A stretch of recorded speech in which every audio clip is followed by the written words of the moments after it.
Sa bahagi pong ito ng ating palatuntunan, makakasama po natin at isang karangalan po namin dito sa Live Radio at ng inyong lingkod, ang Honorary Consul ng Georgia, si Ginoong Buddy Cunanan. Sir Buddy, magandang umaga po sa inyo. Magandang umaga, Ronald, and thank you for having me on the program. And I'd like first to thank my very dear good friend, nakasama natin sa studio ngayon, si former Senator Harrison Alvarez, na ngayon ay kasama sa Climate Change Commission, na kanyang may bahay na si Ginang Cecil Guidote Alvarez, dating chairperson po ng NCCA.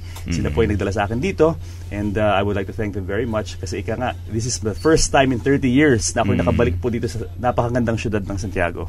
Opo. How do you find Isabela, sir? Very beautiful. Sabi ko nga, I have history here dahil nga, as a child, I would come here. Pero 30 years na nga nakalipas bago yung last visit ko dito.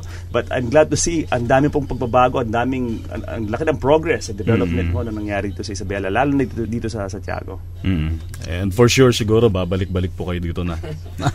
Of course, lalo na po, pag-usapan natin ngayon, meron kaming special projects na ginagawa ng inyong counselor dito sa Santiago na si Hexilon Alvarez. Opo. Unahin nga po muna natin, ano po yung pangunahing trabaho po ninyo kapag sinabing Honorary Consul? Sige, I'm glad you asked me that question.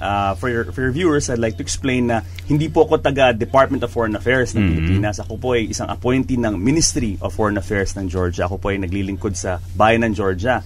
Now, bakit po siguro nagtataka kayo kung may isang Pilipino na naglilingkod sa ibang bayan? Ako po ay isang Filipino citizen, pero minsan po nangyayari, pag yung isang bansang maliit ay hindi maka-establish ng embassy o consulate sa ibang bansa dahil sa economic reasons or dahil masyado malayo, masyado maliit, nag-appoint sila po ng isang tao, ng isang private citizen from the country, in this case ako po, para mag-represent sa kanila dito. Now, yung trabaho ko po dito ay para palapitin po ang relasyon ng Pilipinas at Georgia.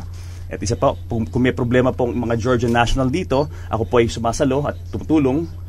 Lalo na pag may mga visiting Georgian officials, ako rin po ay tumutulong sa kanila. So, ibig sabihin po niyan, ginagawa ko pong trabaho ng isang de facto embassy po ng Georgia dito sa Pilipinas. So, kayo po ay Honorary Consul of Georgia to the Philippines? Yes, sir.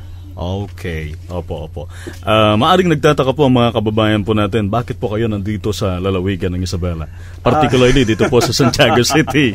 Alam niyo, very fate talaga ho kasi I'm also a TV host ng Global News Network, kung saan po kayo may black timer rin po kayo itong live radio. And what do you call this? About 2 weeks ago, na-interview ko po si Councilor Hexilon Alvarez dahil sa kanyang mga projects dito sa Santiago. And sa pag-uusap namin, sabi ko sa kanya, binroach ko yung topic sa kanya, sabi ko, Councilor Alvarez, baka gusto niyo gumawa ng sister city arrangement dito sa Isabela.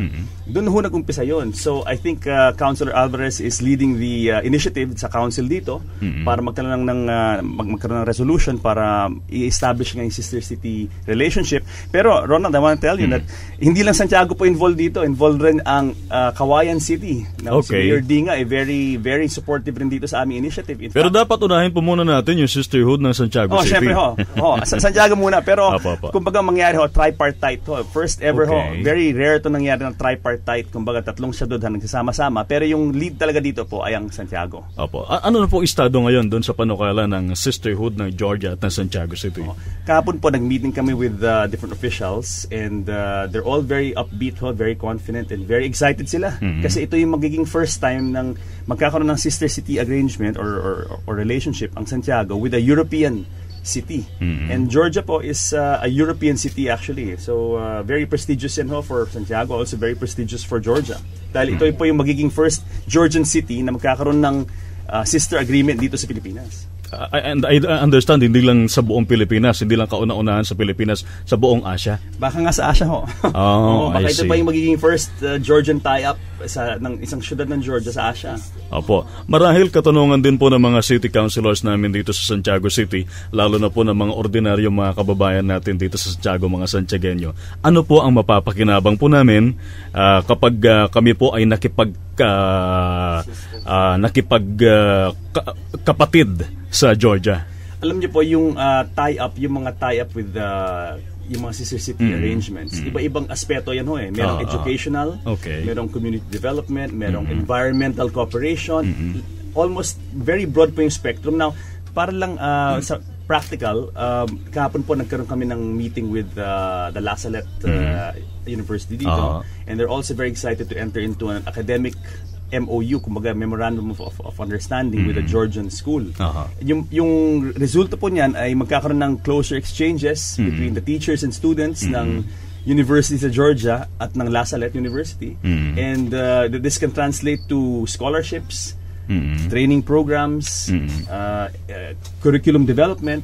So ayan lang po ang isang yung start lang po yan. Meron pang pwede mangyaring ecotourism, cooperation, pwede rin cultural exchanges. So kumbaga ho, both Filipinos and Georgians will get to learn more about each other.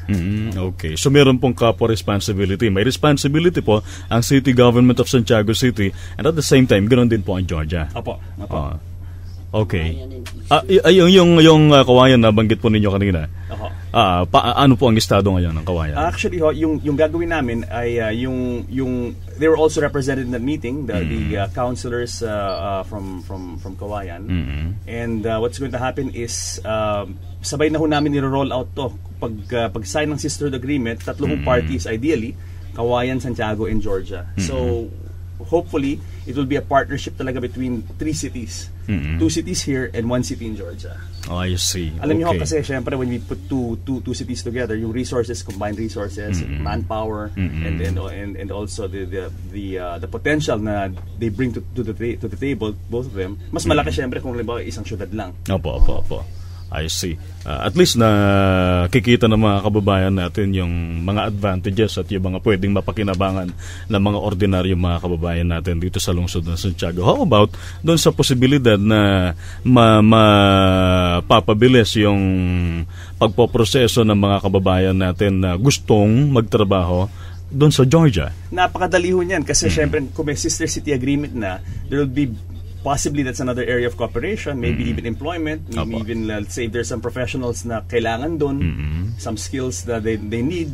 Now that there's a closer cooperation, mas madali ho na i-facilitate na yung pag-deploy ho ng mga Pilipino doon kung nangangailangan sila. Opo. Since naka-ugnayan po ninyo at nakausap po ninyo si City Councilor Hex Alvarez, siguro mas mapapadali po at meron na kayong contact person dito sa Santiago City para doon sa anumang pwedeng maibigay ng Georgia City na pwedeng papakinabangin po ng mga kababayan po namin dito sa Santiago City. Very important talaga yung role ng mga councilors na hindi na si Councilor Alvarez dahil nga iba talaga kung may point person na talagang tututok ho dito. And I'm confident ho between Councilor Alvarez, ako po naman, based naman ako sa Manila, pati dito, back and forth, and also with my contacts in Georgia, to the government, I'm confident ho na marami tayong mga gawa talaga. Now, I also want to mention ho na aside from La Salette, kausapin po natin ang ISU, Isabela State University. So, pati sila ho ay involved dito sa ating project. And so, as I said, we're bringing in many groups together. So yung academic opportunities, so hindi lang po limited sa La Salette University, pati ho yung ISU, makikinabang din po dito. Initially, ano na po yung talks po ninyo, yung pag-usapan po ninyo with ISU and the University of La Salette School Administration? Yes. Kahapon po nag-meeting kami dun sa campus ng La Salette, and we discussed the general framework po ng mangyayari and how to move the process forward para magkaroon na nga ng relationship between the schools and the cities. So actually Ronald, mabilis na lang to kasi yung mga tao kahapon very very enthusiastic. So I'm confident maybe the next month ma-firm up na namin itong sister city at sister school relationship. Mabilis na ho to. Siguro maging yung mga exchanges ng mga piece of legislation ng mga yung mga pinapasa ng mga batas doon sa mga lokal na ordinansa doon sa Georgia at maging dito sa aming lungsod. Definitely. Talang exchanges din yan ng local government officials and their research, their papers, their resolutions, their local ordinances. Talagang total exchange ho to. Total exchange of ideas, of projects, of manpower.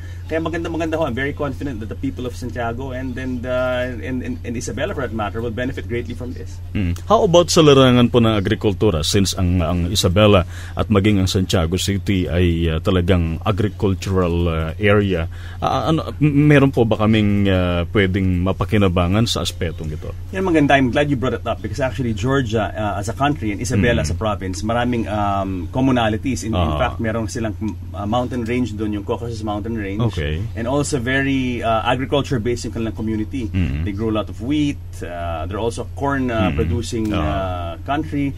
And marami rin silang wine na ginagawa doon. So actually, when you talk about agriculture, there's a lot of opportunity to exchange ideas also dito sa field of agriculture. So I'm also confident that we can also have exchanges of technology, of practitioners, of sciences pagdating sa larangan ng agrikultura po. Okay. Anything, sir? Yes. I'd also like to tell your viewers that Georgia is actually very special. It's a 99% po Christian country to. Okay. In fact po, yung Georgia po ay yung unang-unang Kristiyanong bansa sa mundo. Ibig sabihin po niyan, yung Georgia po ay yung unang bansa na nag-adapt ng Christianity as a state religion. Okay. So yun lang po, very similar to the Philippines in that sense. Tayo were also a very Catholic Christian country. And also, yung ugali ng Georgians, very much like Filipinos, very warm, very hospitable. Para kayong taga Santiago po. Pero nowadays, I understand with the advent of technology, parang paki-confirm nga po yung sinasabi nila na parang Christianity in European countries are now dying.